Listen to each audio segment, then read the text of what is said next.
Non. Je veux le plus froidement possible faire une lecture des mesures gouvernementales publiées vendredi dernier. La tentation est grande. Mais croyez-moi, je ne me laisserai pas dépasser par mes émotions. Car ce que j'ai à dire maintenant est de la plus haute importance. Le gouvernement gabonais nous a fait la démonstration de son grand mépris des libertés fondamentales dans la République. Ces libertés fondamentales sont notamment la liberté de conscience, de culte, d'opinion et de libre circulation.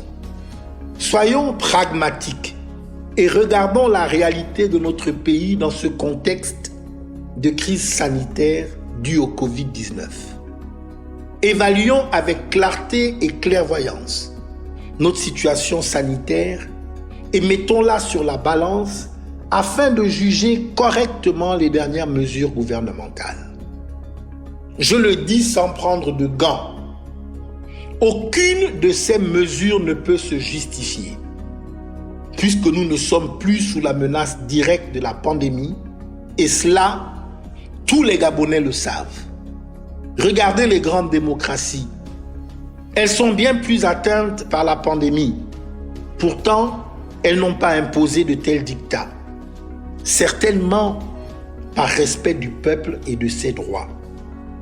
Je dois sonner l'alerte, parce que tout laisse penser que le pouvoir en place veut faire basculer notre pays dans un système de contrôle des consciences et des individus. Et cela, nous ne pouvons pas le laisser faire. Depuis fort longtemps, je lui ai retiré ma confiance et je vous invite à faire de même, car il a montré encore une fois qu'il n'en est pas digne. Vous vous dites peut-être que j'exagère alors, mais voyez vous-même, quand il a été question d'organiser, pour faire face à la crise, le rassemblement des forces vives de la nation, nous lui avons fait confiance, mais il n'a pas pu se départir de son esprit sectaire et partisan. Quant au début de la crise, il a s'agi d'aider les familles gabonaises les plus vulnérables. Nous lui avons fait confiance et il nous a déçus. Quand il fallait relever l'économie du pays, nous nous sommes fiés à lui et il nous a laissés sur le carreau. Lorsque le moment est venu de sécuriser les populations en distribuant masques et gel hydroalcoolique, là encore, il a fait ce qu'il sait faire. Décevoir et détourner pour des besoins égoïstes les donations faites au peuple. Durant toute cette période, il a galvaudé nos droits et libertés individuelles. Mais nous lui avons accordé le bénéfice du doute. Mais là, nous ne sommes plus sous la menace de la pandémie du coronavirus. Non, nous sommes désormais sous la menace d'un système qui agit comme un rouleau compresseur, tentant d'annihiler pour des fins inavouées, mais que nous pouvons deviner, toute forme de liberté. Nous sommes clairement sous la menace d'un pouvoir qui tente de s'ingérer dans la liberté de conscience et la liberté de culte pour en restreindre l'expression. Nous sommes face à un système qui a peur de notre liberté, mes frères et sœurs. Il a peur de notre émancipation. Il a peur de notre capacité à nous élever et à nous réunir. Le pouvoir veut nous contrôler, mais il sait qu'il ne le peut si nous sommes ensemble, puisque l'union fait la force. Alors, il change de méthode et met en place un système de contrôle.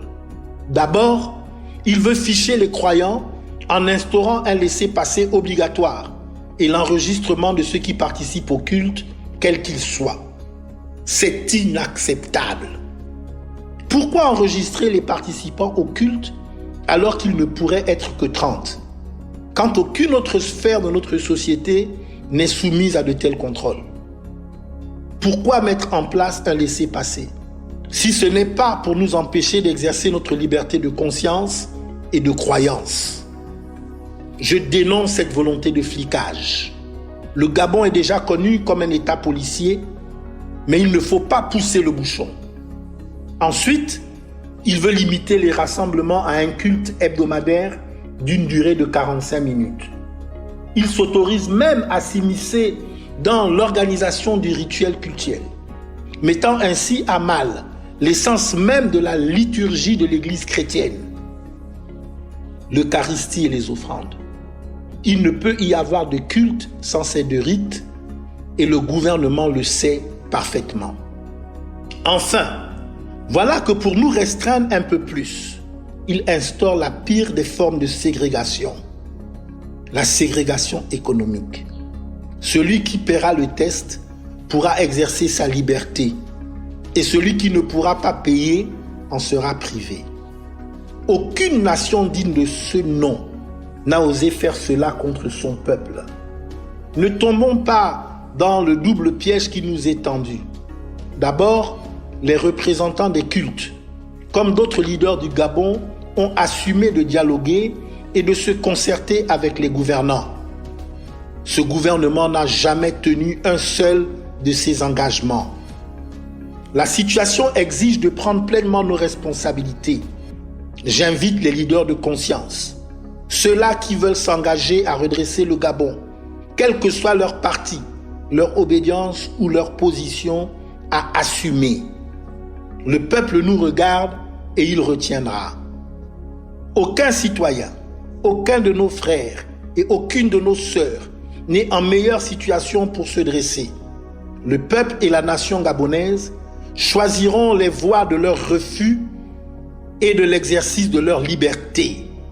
Quant à moi, j'assumerai chacune de mes responsabilités. Je ne me cacherai pas, je ne renoncerai pas et je ne reculerai pas. Pour reprendre la phrase de mon mentor, Amo, j'irai jusqu'au bout.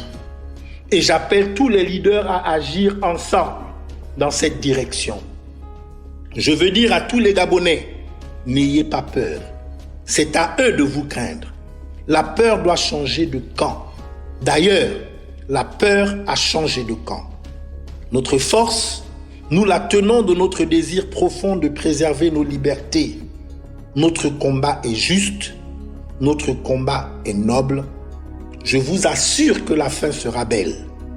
Je suis Mike Joktan, j'ai un autre regard sur le Gabon. Que Dieu bénisse le Gabon.